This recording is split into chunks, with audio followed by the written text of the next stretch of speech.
its complexities and mystical jargon, pro football's most important doctrine is simple and direct. Hit harder than you get hit. Today in Cleveland, a dramatically improved Browns defense showed from the first play of the game that it was primed for an all-out effort in destruction. Dallas's famed defensive platoon had most of the credentials, but Cleveland led the NFL in interceptions, and cornerback Mike Howell quickly came up with the kind of opportunism that has been the hallmark of the team all season.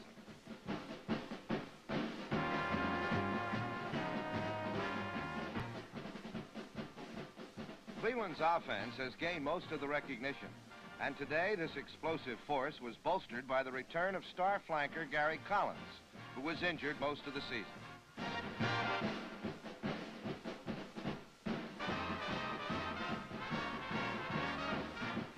Another aerial target is all-pro end Paul Warfield, who was robbed of a TD on this play by Mel Renfro.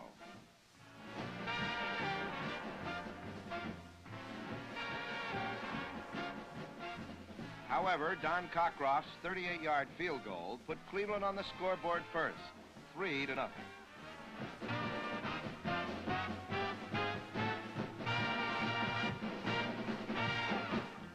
The next time they had the ball, quarterback Bill Nelson again took advantage of Collins' presence in the lineup. Another look at the reception shows what distinguishes Collins from other flankers, his size and the ability to hang on to the ball despite rough treatment. On the next play, Nelson was double blitzed by linebackers Leroy Jordan and Chuck Howley, who forced a fumble. Howley, one of the fastest linebackers in the league, had only 44 yards of daylight ahead of him. Ironically, it was a similar play that beat Cleveland with Frank Ryan at the helm in the regular season game between these two teams. Another look shows Nelson never saw what hit him as he cocked his arm to throw.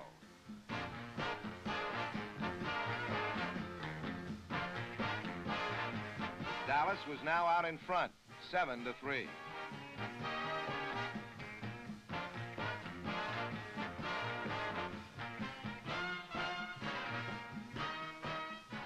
If Cleveland's offense sputtered in the first half, the Cowboys was practically non-existent. At times, there seemed to be as many white shirts as blue in the Cowboys' backfield.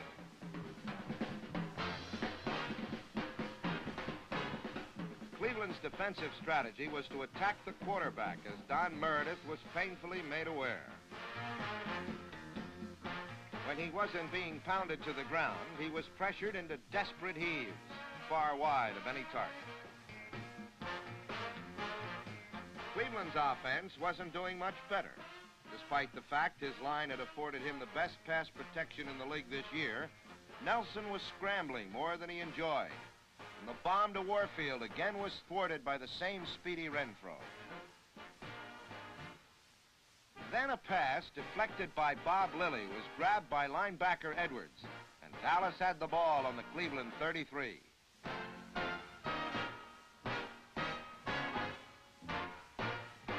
A Don Perkins draw on one of the few successful running plays of the day gained good yardage and put the Texans in good scoring position. But the determined Cleveland defense forced Dallas to settle for a 16-yard field goal and a 10-3 lead.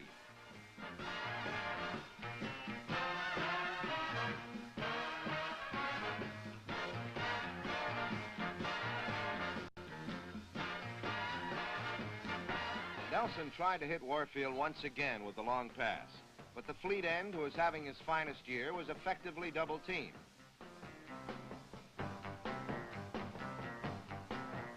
So Nelson returned to the medium-range passes he has employed so successfully this year. Watch Warfield fake his defender out of an additional 9 yards on this play.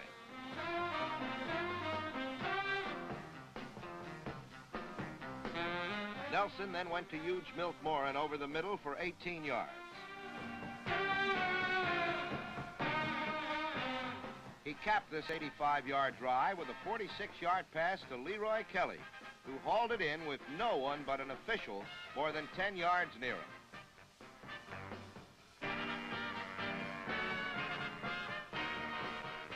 On the play, the Browns flooded the right side with receivers. Kelly, who stole into the secondary, should have been picked up by the weak side linebacker as he waited in isolation for Nelson's high floater to come down. The half ended with the score tied at 10 apiece.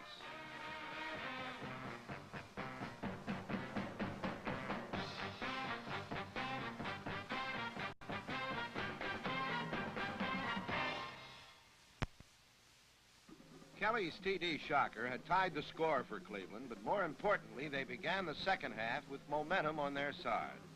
Cowboy coach Tom Landry had predicted defense would make the difference in this game, and he was correct. But it was Cleveland's alert defense that turned the game around, and it happened on the first play. Linebacker Dale Lindsey was in the right spot at the right time, and this is how heroes are made.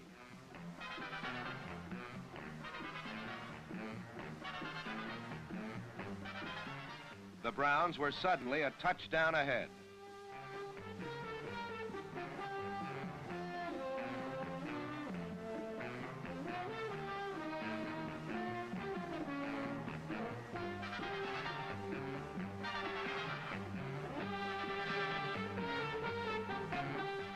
The sticky-fingered Browns secondary didn't have long to wait for their next chance for glory, as on the next series.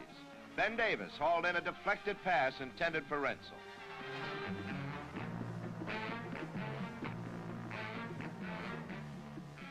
The Cleveland sweep is designed to spring Leroy Kelly, and it worked to perfection as the league's leading runner and scorer ran and scored.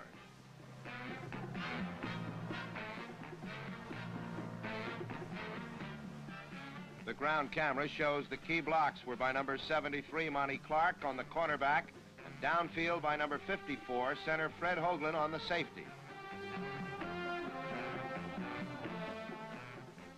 In the space of 2 minutes, the underdog Browns had zoomed to a 14-point lead.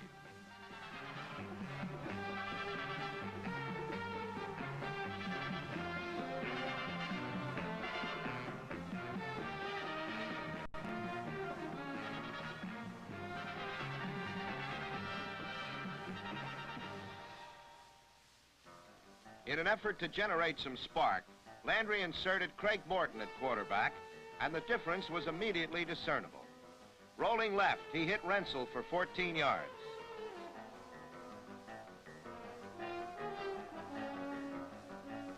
And then found him again, wide open down the opposite sideline for 48 yards deep in Cleveland territory.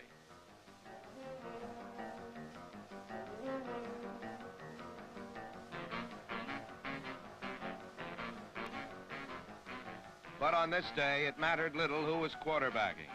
Despite the varied and complex Dallas formations, the Browns' recognition and reaction was nearly automatic and almost always effective, as Captain Jim Houston illustrates. Morton, under terrific pressure in his backfield, barely got this toss off. Houston muffed a certain interception.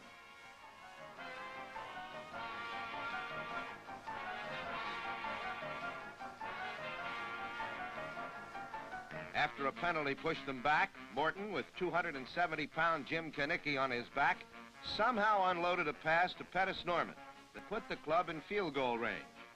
And Mike Clark made the long kick good.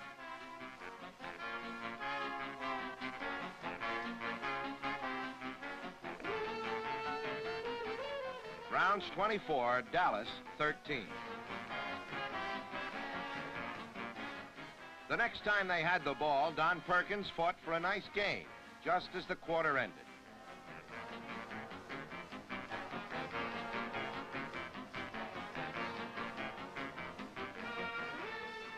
Then Morton pitched to Renzel, slanting over the middle, and it appeared as if Dallas was finally moving.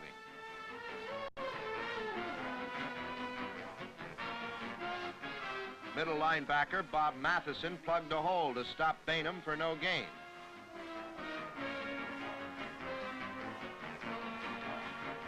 And the 11-year veteran Erich Barnes triumphantly applied the clincher, the Browns' fourth interception.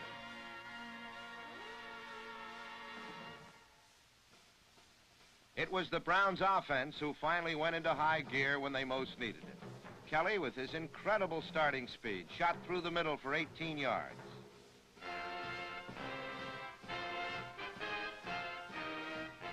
Milt Morin, who has become one of the fine tight ends in the game, took a short pitch and went down begrudgingly. On 3rd and 1, Nelson disdained the obvious and gambled with a long pass to Warfield off of play action. It worked for 39 yards and a very big first down.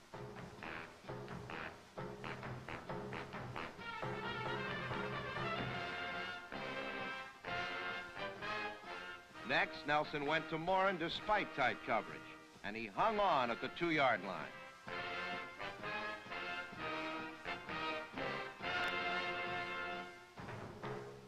Behind near perfect blocking, Ernie Green skirted right end for the score that put it out of reach. Nelson's choice for the play was appropriate, since the valuable Green's role has been limited this year due to a severe knee injury. Dallas scored a meaningless touchdown in the waning seconds of the game to bring the final score to 31-20. The Cleveland Browns had won the Eastern Division title, and in doing so had decisively beaten a team experts had chosen as successor to Green Bay's Packers. They proved that an earlier win over the Baltimore Colts was no accident. That victory came after a faltering start and was the catalyst for a string of 8 straight impressive victories, a streak that can be nothing less than a testimonial to their coach, Blanton Collier. He replaced one of the proven quarterbacks in the NFL with one who had never played with a winner, and he overcame a succession of injuries to key performers. He did this, and at the same time upheld the Browns' tradition as the winningest team in pro football.